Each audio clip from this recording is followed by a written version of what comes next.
Buenos días o buenas tardes a todos.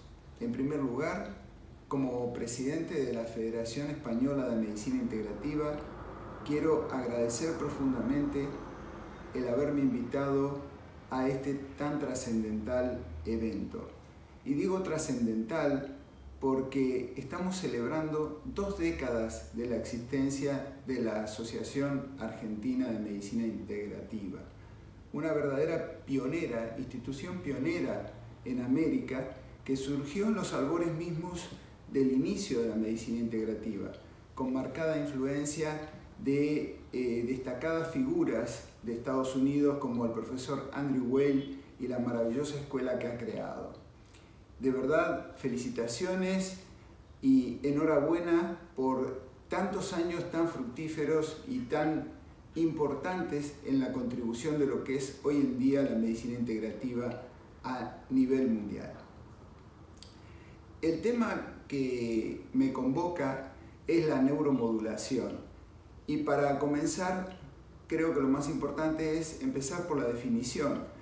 Afortunadamente, en los últimos años las neurociencias han crecido enormemente y hoy en día contamos con recursos no farmacológicos, muchos de ellos no invasivos, que nos permiten dar solución a un montón de patologías crónicas que son muy relevantes o muy acuciantes en nuestra consulta y en el día a día. Podemos definir a la neuromodulación como toda aquella intervención no farmacológica sobre el sistema nervioso central o periférico que puede ser más o menos invasiva. Y voy a comenzar por un hecho muy importante, dado que ya hoy en día tenemos muy bien estudiados los efectos beneficiosos de la meditación. La meditación genera cambios estructurales en el cerebro, particularmente en la corteza prefrontal izquierda, aún en personas que no han tenido experiencia previa. Eso ya se puede ver a las 8 semanas de iniciada la práctica. Otro hecho sumamente importante, que no entra en el terreno de la teoría, sino que es un hecho confirmado, es lo que afirma, por ejemplo, la doctora Elizabeth Blackburn, ganadora del Premio Nobel en el año 2009 por sus trabajos en la telomerasa. Hoy en día sabemos perfectamente que si tenemos una telomerasa saludable, una telomerasa activa, nuestros telómeros se alargarán y con eso también se alargará la vida. La doctora Elizabeth Blackburn afirma que con 10 minutos de meditación diarios aumentamos nuestra salud en cuanto a la efectividad de la telomerasa y propendemos hacia la longevidad. Un hecho pero muy destacado. Y eso lo hace el propio paciente con recursos propios, ¿de acuerdo? Pero también tenemos intervenciones externas que pueden ir de menor a mayor grado de invasividad. Sabemos perfectamente que el cerebro humano funciona en red y la intervención con neuromodulación, ya sea tanto endógena con el entrenamiento en la atención plena como la estimulación externa, que puede ser con neurofeedback, estimulación eléctrica transcraneal o estimulación magnética transcraneal, echan mano a este maravilloso recurso que tiene nuestro cerebro. Pero a su vez hay 2 condiciones muy importantes que también son inherentes a nuestra biología, que son las siguientes: el hecho de la plasticidad cerebral perfectamente documentada en toda la literatura y la neurogénesis. Y ahora vamos a comenzar con el neurofeedback. La neuromodulación basada en el neurofeedback, también llamado biofeedback de onda cerebral o neuroterapia, es un innovador método de estimulación cerebral no invasivo, indoloro y libre de fármacos. Actúa mediante el aprendizaje por retroalimentación y recompensa y está basado en el principio de condicionamiento operante. Dicho en palabras más simples, lo que nos permite el neurofeedback es una retroalimentación y una reeducación de la percepción de los síntomas. Mediante el neurofeedback es posible lograr la autorregulación de la propia actividad cerebral para corregir patrones de ondas cerebrales disfuncionales o aumentar el rendimiento.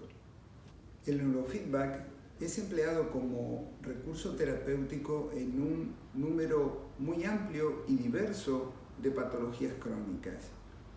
Y con el concepto de medicina basada en la evidencia, podemos destacar que el nivel más alto lo tiene la intervención en la incontinencia urinaria en mujeres, y le siguen en grado de importancia la intervención en ansiedad, TDAH, dolor crónico, epilepsia, hipertensión, enfermedad de Raynaud, trastorno temporomandibular, y luego le siguen con un nivel un poco menor intervenciones en el alcoholismo, drogadicción, artritis, insomnio, migraña en los niños y lesiones traumáticas cerebrales. Y luego un sinnúmero de intervenciones con evidencias un poco menores, pero que sí son importantes, dado que son intervenciones indoloras, no invasivas y sin efectos colaterales.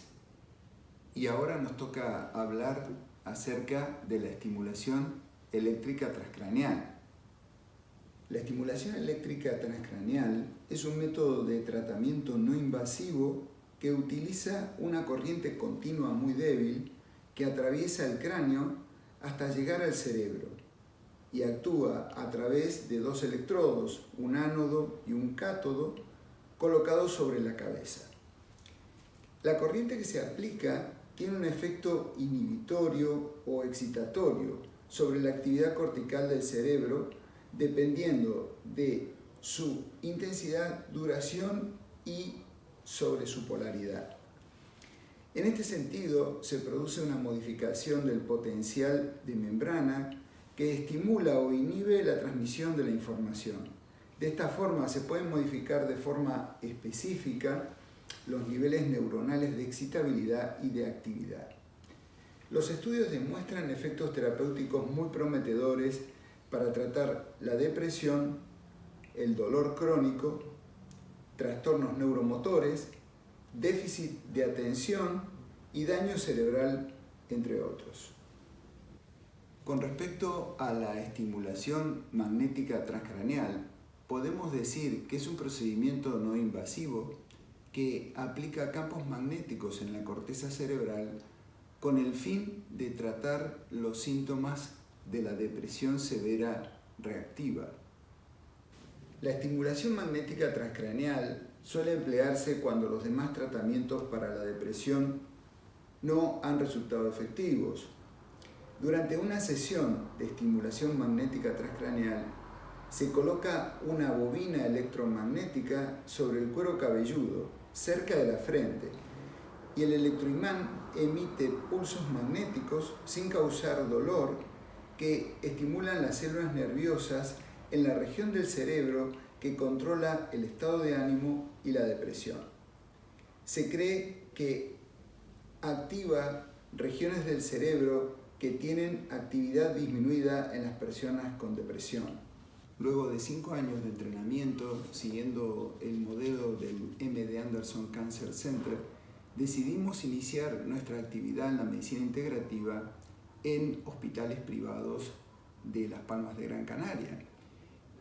Al presente llevamos atendidos casi 600 pacientes, muchos de ellos con patología oncológica, pero bien es cierto que también hemos tratado pacientes con diversas patologías crónicas, llámese gestión del estrés, patologías neurodegenerativas, enfermedades autoinmunes, dolor crónico, fatiga, fibromialgia y un largo etcétera. Nosotros destacamos mucho la intervención mente-cuerpo, siguiendo las guías de oncología integrativa publicadas en la revista de oncología de más alto impacto a nivel mundial, donde se destaca muy enfáticamente la evidencia científica más alta de la intervención de estas modalidades mente-cuerpo. Y contamos dentro de ellas la meditación guiada, el yoga, el tai chi, la musicoterapia y arteterapia. Para nosotros es sumamente importante el entrenamiento en esta neuromodulación endógena en los pacientes que tratamos. Y desde aproximadamente 2018 nos interesamos en los trabajos de la doctora Prinsloo en relación a la intervención con neuromodulación externa en la polineuropatía inducida por la quimioterapia. Tenemos que tener en cuenta que hoy en día la tasa de cáncer sigue en aumento y afortunadamente los tratamientos cada día son más precisos y cada día tenemos una mayor tasa de sobrevida. Sin embargo, tenemos que atender a los efectos colaterales de algunos tratamientos muy necesarios como la quimioterapia, que en algunos casos dejan algunas secuelas muy difíciles de tratar. Nos referimos concretamente a la polineuropatía inducida por la quimioterapia, un efecto colateral del tratamiento indeseado que desafortunadamente tiene una alta incidencia, sobre todo en pacientes que deben ser tratados con alcaloides de la vinca, con taxanos o con cisplatino. Y desafortunadamente la mayoría de ellos tienen que llevar alguna combinación de estos mencionados grupos de quimioterápicos. La incidencia puede llegar hasta el 80% de los casos. Y el gran problema es la limitada acción terapéutica que tenemos hasta el presente. Si buscamos en la literatura encontraremos solamente un muy discreto efecto terapéutico por parte de la duloxetina. El resto del tratamiento consiste en un tratamiento totalmente paliativo y sintomático, ya que los pacientes sienten dolor en manos y pies, parestesias, disestesias, pérdida de la sensibilidad y pérdida del equilibrio, pero fundamentalmente sienten dolor. Por tal motivo, estos pacientes son polimedicados para tratar de paliar, creando un círculo vicioso en una patología que realmente es muy limitante para la calidad de vida de estos enfermos. Ya de por sí, teniendo que asumir el hecho de ser portadores de un cáncer. Y por tal motivo, muchos de ellos reciben antiinflamatorios, analgésicos comunes, opioides, antidepresivos, ansiolíticos y lírica, neurontin, vale decir, entran en una espiral de polimedicación y muchos de ellos entran en una profunda depresión, aún a pesar de haber superado la patología de base que es un cáncer. Con lo cual muchas veces cambiamos una enfermedad por otra y realmente sobre todo se ve en aquellos pacientes que superados los 3 meses o 6 meses pasan a la cronicidad, y eso es un número no despreciable, llega a un 30 o un 40% de los casos.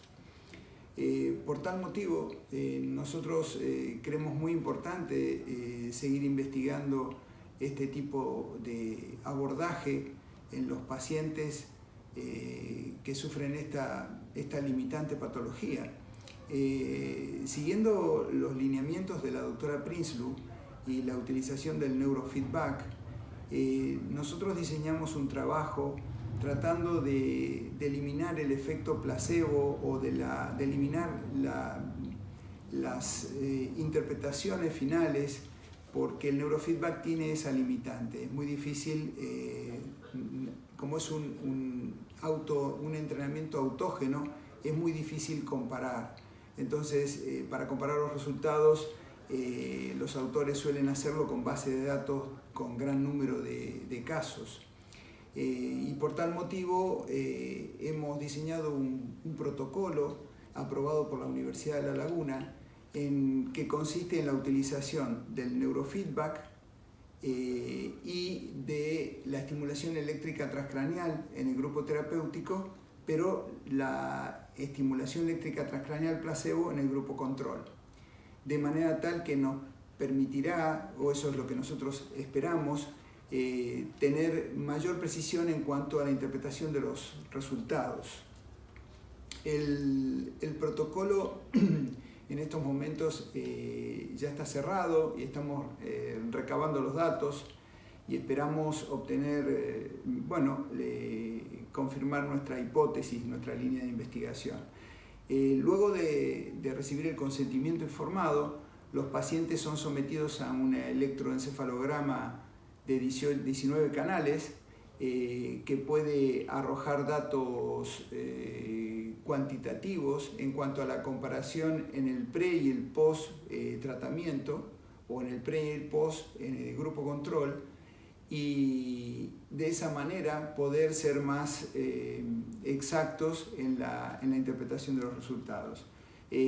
Como dije antes, los resultados se están analizando en estos momentos y por supuesto lo que queremos hacer énfasis es en estimular las líneas de investigación, porque creemos que realmente es sumamente importante para poder abordar este tipo de complicaciones indeseadas. Afortunadamente hoy en día contamos con muchos conocimientos acerca de cómo funciona esa maravillosa máquina que es el cerebro humano. Contamos cada día con más conocimientos y esos conocimientos deben ser la base de futuras estrategias para resolver sobre todo el tratamiento del dolor. El dolor tiene un componente muy subjetivo que hace que cada uno de nosotros tengamos un umbral del dolor diferente. Y en ello intervienen factores psicológicos, la ansiedad, el estrés y por supuesto nuestra percepción sensorial. Existen numerosos experimentos que dan muestra de esto que acabo de decir. Muchas veces el control visual puede ser el desencadenante de un mayor o un menor grado de percepción del dolor. Si controlamos la ansiedad, probablemente tengamos una herramienta muy útil para que la percepción de ese dolor sea mejor. Si logramos tener un descanso mejor, si nuestro sueño es más reparador, probablemente ese umbral de dolor sea menor. Si controlamos el estrés, si hacemos técnicas o terapias mente-cuerpo que así nos puedan ayudar, probablemente tengamos una menor percepción del dolor. Como dijimos antes, sabemos que el cerebro trabaja en red y también sabemos que hay una gran neuroplasticidad o plasticidad neuronal y neurogénesis. Y si bien esa plasticidad cerebral nos ayuda muchísimo, también puede ser un detonante de dolor crónico. Me refiero concretamente al dolor del miembro fantasma.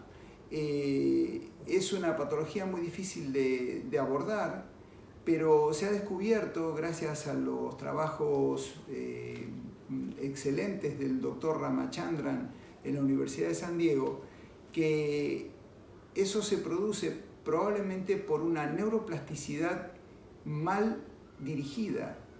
Entonces, la reeducación del cerebro, sobre todo engañándolo, entre comillas, ha llevado a cabo, o mejor dicho, ha otorgado muy buenos resultados por parte del mencionado doctor Ramachandran. Ese componente subjetivo tenemos que abordarlo para poder hacer un tratamiento más completo del dolor. Esto no significa que tengamos que desechar la farmacología de ninguna manera. Los tratamientos combinados pueden hacer que utilicemos muchísimo menos cantidad de opioides y de analgésicos comunes. Y este es un maravilloso campo de investigación que ojalá pronto pueda brindar todas las necesidades que requieren nuestros pacientes.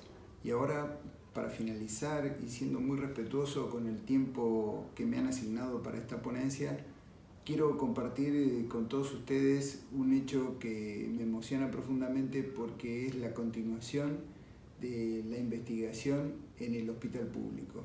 Hospital donde yo ejerzo mi tarea como cirujano vascular día a día y que afortunadamente han abierto las puertas para seguir con esta línea de investigación.